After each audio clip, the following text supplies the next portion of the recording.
Hello and welcome to the summer edition of Collinsville Today. I'm your host, Terry Albers. Today we are talking to Mike Gassman and Mike Prosser about the world's largest ketchup bottle festival and the CIA car show. Welcome to the show, gentlemen. Thanks, Terry. It's a pleasure being here. So Mike Gassman, Mike Yes, number ma'am. one. Yes, ma'am. I hear we should call you the Big Tomato. Yes, I am the Big Tomato. I'll take the Big Tomato or Mike Gassman, whichever you prefer. All right. So just tell us a little bit about the festival. Well, the festival is an annual event that we have here in Collinsville to celebrate the world's largest ketchup bottle. We started it in 1999 as a celebration for the 50th anniversary of the Brooks Water Tower that was restored in the 90s, and we wanted to have a big celebration. It was the ketchup bottle's 50th birthday, so we thought, you know what, we'll just have a birthday party, just like an old-fashioned birthday party, and we'll have it for the ketchup bottle, and it really caught on. So this year, it is our 14th annual birthday party festival. The festival is held on the grounds of the American Legion Post 365. That's on Vandalia Street on Route 159 through Collinsville. And what kind of entertainment can we expect this year? It's a whole lot of fun, Terry. I hope to see you out there. We have a huge car show that's put on by the CIA Cruising and Antiques Car Club. We have, like we said, we structure it like an old-fashioned birthday party. So the entire day is filled with interactive activities for kids of all ages. Like we have a hula hoop competition, which is open to everyone. The kids are out there, the grandmas are out there. It's a whole lot of fun. We also have a hot dog eating contest.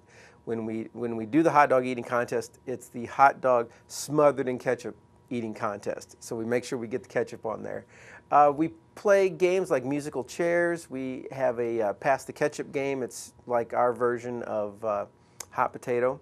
And we do a water balloon toss later in the afternoon, which is a whole lot of fun because it usually gets pretty hot, and everybody likes to play with the water balloons to cool us down a little bit. After that, we have the Quarter Draw Band, a local favorite band here that plays at the other great festivals we have here in town, and they usually play at the Italian Fest and the Horseradish Fest. So they play here for our Ketchup Bottle Festival as well. They usually draw a nice crowd, so it's a whole lot of fun. So if this is a huge party, then I'm assuming that there's food involved? Yes, ma'am. There's plenty of food. The Legion, oh, we love the Legion. They cook up their fried chicken. It's a great seller. Everybody loves the fried chicken from the Legion. We have food vendors all day, everything ranging from curly fries and ice cream and hot dogs and hamburgers and the usual fare that you're going to find at a fair. And it's really good stuff. And plenty of ketchup to go around. And we put ketchup on everything. You also have a pageant for the children. Yes, we sure do. It's for boys and girls ages 3 to 6, and it is sponsored by GCS Federal Credit Union. It is the Little Princess Tomato and Little Sir Ketchup contest. And like I said, it's for boys and girls 3 to 6. They get up and they state their name, they show their talent. Some kids do magic tricks, some kids tell jokes. The girls like to dance and do gymnastics. And it's a whole lot of fun. We always say, we're out there looking for Brooks Ketchup royalty. You have some special guest appearances at the festival, so why don't you tell us who they are this year? Sure thing. Every year we have my favorite redhead, Ronald McDonald. He comes out every year, and it's a great, it's a really good time. The kids love it, and we sure appreciate him coming out every year. We also have appearances from a couple of members of the St. Louis Rams cheerleading squad. They come out and for free autographs and photos, and they're usually with us from about noon until 3. So we sure appreciate them coming out as well. This year we're going to have some extra special guests, and this should be a lot of fun. We're going to have members from the Metro East Confluence Crush Women's Roller Derby League are going to come out for autographs and photos and promote their upcoming matches. So that should be a lot of fun as well. Terry, one other special guest I forgot to mention, and her name is Erica Nelson. She is an artist that travels the country, and she visits other sites that have world's largest things. And she visits them, she photographs them, then as an artist, she builds a miniature version of that world's largest thing, and she has this huge collection of them, and it's called the World's Largest Collection of the World's Smallest Versions of the World's Largest Things, Traveling Museum and Sideshow Extravaganza. I'm glad you had to say that. And so it's something that you don't want to miss. It's a lot of fun to take all that in. So we want to invite everybody out. It's pretty much a free day. The games are free. The entertainment's free. There is, if you want to bring out your classic car for the CIA Cruising and Antiques Classic Car, Truck, and Motorcycle Show, there is a fee to get into that to show off your ride. So I will pass this over to Mike Prosser, and he can tell us all about that. Welcome, Mike. Hi. I just want to tell you, it is an honor because I have never interviewed anyone that's a member of the CIA. Well, thank you. And you're not in trouble. Good. So tell us just a little bit about the car show and just what to expect that day, and if you want to get involved in that or bring a car and enter it in, just give us the details on it. We have between 150 and 200 cars there that are registered. There was always cars later on to come in the afternoon just to pull up just to see how it is. You can have cars, it doesn't matter what year. We have them as early as 1900 all the way up to brand new cars. It could be a new Vet, new Mustang, Camaro, anything. We have a variety of cars. We have the top Chevy, we have a top Ford, and we have a top Chrysler, and that'd be top 3 of those. And what that is we go out and judge those cars. We also have a top 3 of your street rods, the imports, and then the motorcycles. So we actually do our judging and we check it out and see what we have out there to give the trophies away.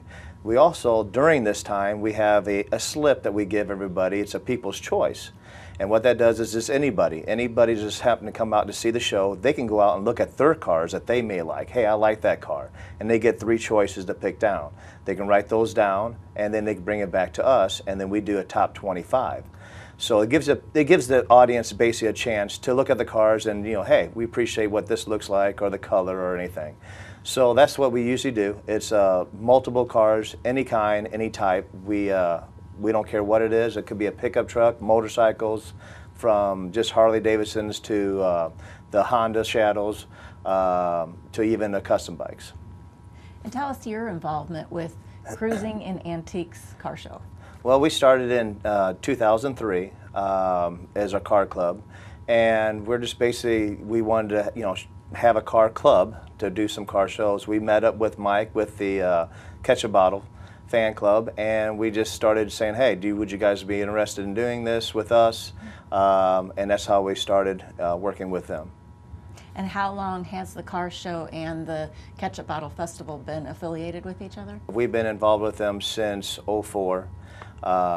So once we took over from there, we've kind of changed things up a little bit and tried to get the cars, of course, as many as we could to come in there. So we have a pretty good show. It's probably one of the largest ones in the area for a car show. So we enjoy anybody, like I said, have Ferraris, Lamborghinis. We've had everything in there, which is odd because you don't usually get that at a normal car show. It's just usually the older cars, street rods, that type of thing. So share with us what the entry fee is for the car show and also the schedule for the day. Okay, it's $10 to get in. You get a goodie bag. We actually give you a little red sticker or tag to bring up to you. You get a dash plaque, a goodie bag, and a free giveaway. The giveaways are, once again, like sponsorship that we get from other companies and businesses. And then it's from 10 to 1 is the registration. And then after 1, it gives us time to get everything ready, check out the cars, judge them. And by 3 o'clock, we're usually ready to do the trophies.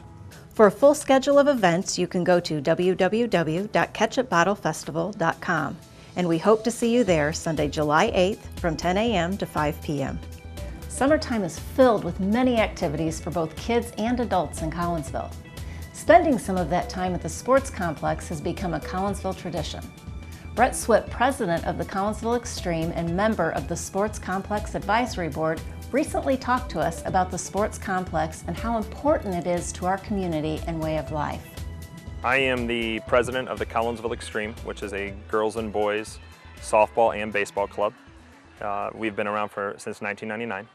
And also this year, to better the sports complex, which is our own community sports complex, we started an advisory board.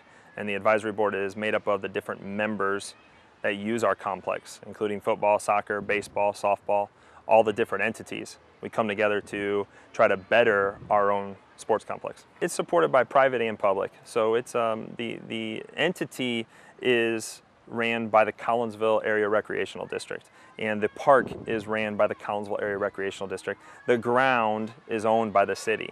So it's a collaboration of a lot of different groups, those two public groups, and then a lot of private groups. CBSL, which is the recreational baseball and softball, Collinsville Extreme, which is the select baseball and softball, Collinsville Raiders, which is football. All those different entities come together privately and publicly to make up what the advisory board is and to bring more attention to the outdoor activities that take place here. So having a complex that has so many fields, one of the advantages that we have is we can host tournaments. And actually this upcoming weekend, we have an 80-team regional tournament being held here, starting Friday afternoon, running all the way to Sunday. When you bring 80 teams in one weekend to our community, the economic impact is enormous, tens of thousands of dollars for the hotels, the restaurants, the activities that go on in this community. If we can continue to bring recognition of this park as one of the best in the metro St. Louis area, that is going to lead to better growth and better recognition for our community. You know, I've been involved with youth athletics for about 15 years.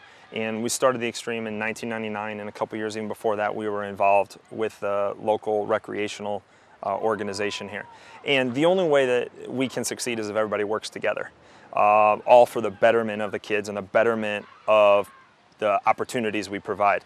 What I see happening right now is all the groups are getting back to the table, and they're talking about the future. And they're talking about what this could be, not just what it is, but what this could be. Kicking ideas around walking trails and kicking ideas around playgrounds for kids and the betterment of the complex and providing more opportunities for the youth.